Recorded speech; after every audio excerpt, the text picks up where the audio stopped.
गीत में सवाल चल रहा है।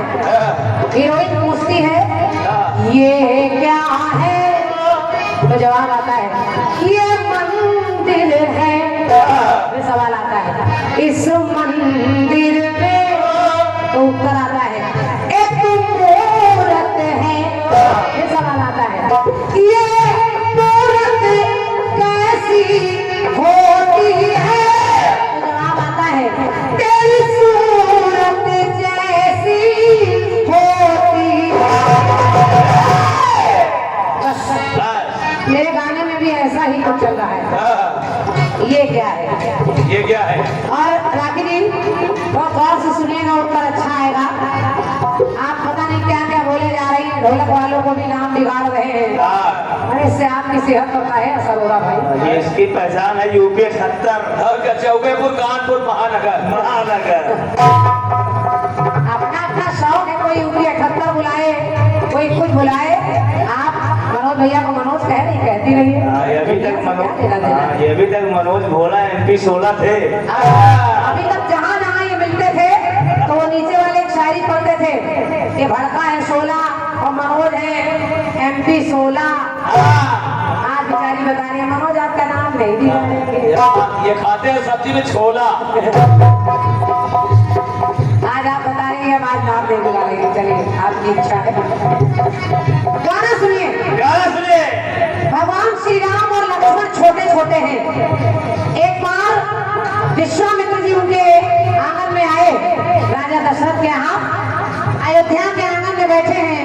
राजा दशरथ ने आवा भगत की और विश्वामित्र चलने लगे तो कहने लगे हे राजन मैं एक चीज मांगना चाहता हूँ। राजा दशरथ ने कहा एक नहीं मांगिए, क्या मांगते हैं?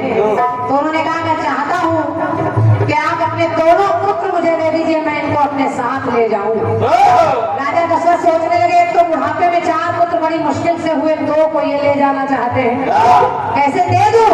लेकिन जब राजन को बताया विश्वामित्र जी ने कि हमारे यज्ञ में राक्षस विध्वंस करते हैं, हमारे यज्ञ की सामग्री पानी में फेंक देते हैं, हम पूजा नहीं कर पाते, तो आपके दोनों लाल जाएंगे तो हमारी रक्षा कर पाएंगे, राक्षसों से हमारी रक्षा हो जाएगी। अब जब राजा दशरथ ने ऐसा सुना तो उन्होंने कहा ठीक है गुरुवर आप इन पुत्रों को ले जाइए। अब जरा सुनिए। कहाँ जा रहे भोला? MP 16 अपना खाना छोला। राजा दशरथ दोनों पुत्रों को भेज देते हैं। विश्वामित्र जी जब लेकर जाने लगे तो रास्ते में गुरु विश्वामित्र जी राम से कहने लगे क्या? कि हे राम राह के स्थल खास दिखाऊंगा,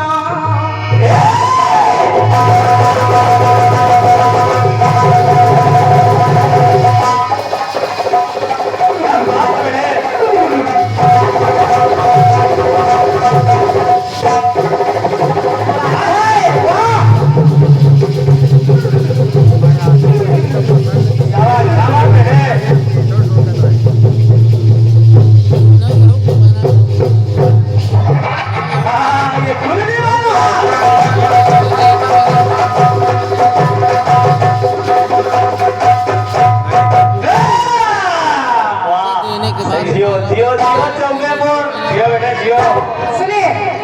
और राम जी ने गुरु जी को प्रणाम करके जब साथ चलने लगे तो विश्वामित्र जी कहने लगे हे राम राह के स्थल खास दिखाऊंगा, और होगी बात विशेष तो मैं बतलाऊंगा।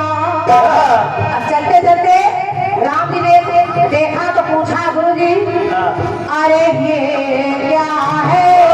तो गुरु जी ने कहा ये आश्रम है।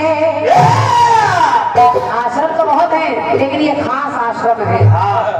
अरे ये क्या है? ये आश्रम है। तो इस आश्रम में तो गुरु जी ने कहा ऋषि रहते हैं। ऋषि? तो उन्होंने कहा ये ऋषि कौन है? तो गुरु जी ने कहा सुनो राम, ऋषि पत्नी पे रहमना करते हैं, ऋषि पत्नी पे रहमना करते हैं, दुख दिए वो दुख ना हरते हैं।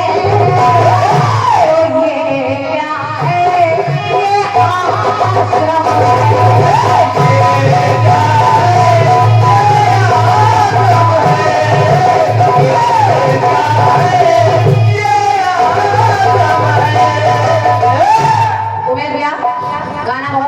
सुनिएगा, आपको जवाब लिखना है।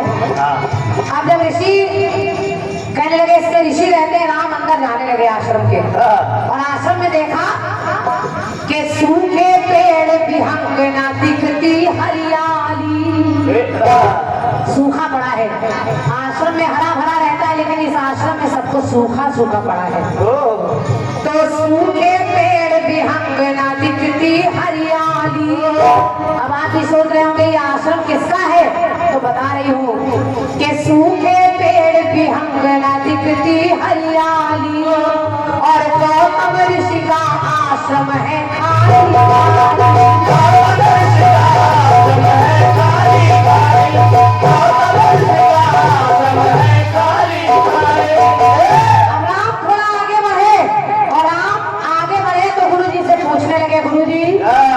अब ये क्या है भाई साहब, भैया अब गुरु जी से पूछा राम ने कि ये क्या है, तो गुरु जी ने कहा ये पत्थर है।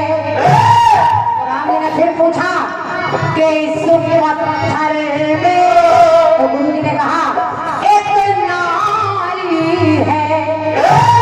अब आप समझ जाएंगे, और समझ जाए तो अपना आशीर्वाद दीजिएगा कि ये क्या है, ये पत्थर है, और इस पत्थर में एक नारी है।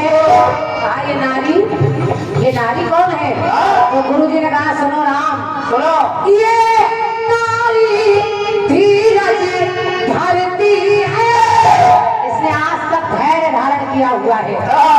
ये नारी धीरज रखती है, और प्रभु आपकी राह में रखती है। तो ये क्या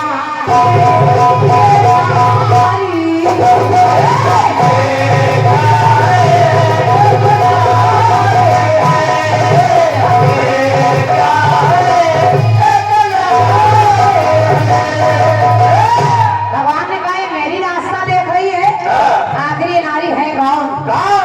तो देखिए आगे पंक्ति बढ़ गई, कहीं इधर तो नहीं जा रही, मैं एक ही जगह से गीत हो रहा है।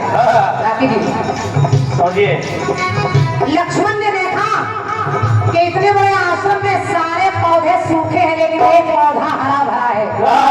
वो पौधा कौन सा है, वो पौधा है तुलसी का। लक्ष्मण ने पूछा गुरु जी आखिर ये क्यों हरा भरा है, तो गुरु जी ने कहा सुनो लक्ष्मण, सुनो कि तुलसी जाने, अरे तुलसी जाने अहिल्या पर क्या पीती है।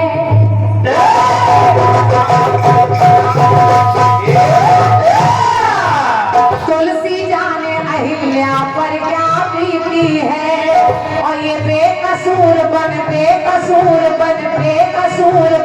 पत्थर बन कर जीती है।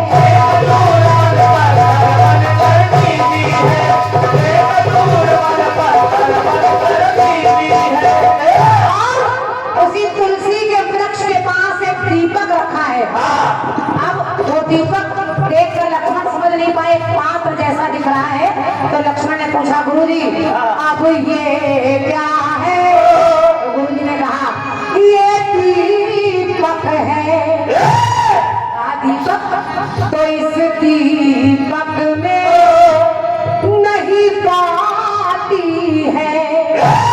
तो गुरु जी ने कहा सुनो, हर पाती दीप में पलती है।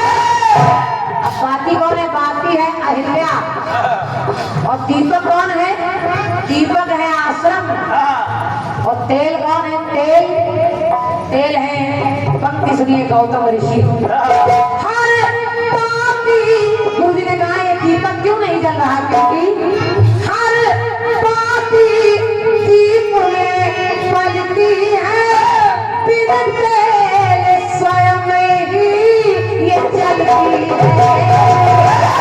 तो ये क्या है, ये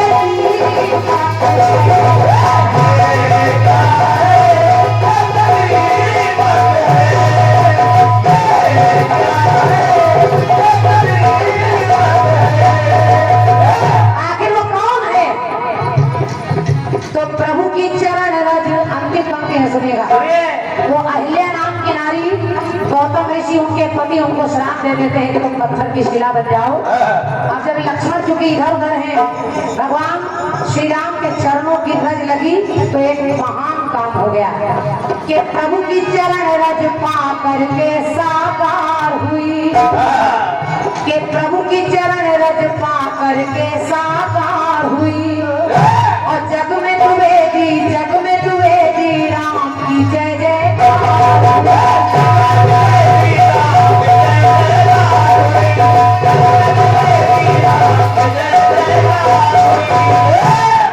तो लक्ष्मण नहीं जान पाए, क्योंकि लक्ष्मण तो आसन में उधर दीपक की तरफ है, इधर चरण रथ पड़े और वो नारी अहिल्या पत्थर की शिला से नारी में परिवर्तित हो गई। तो लक्ष्मण पूछने लगे अब ये क्या है? तो ऋषि पत्नी है, ऋषि पत्नी ने दुख भोग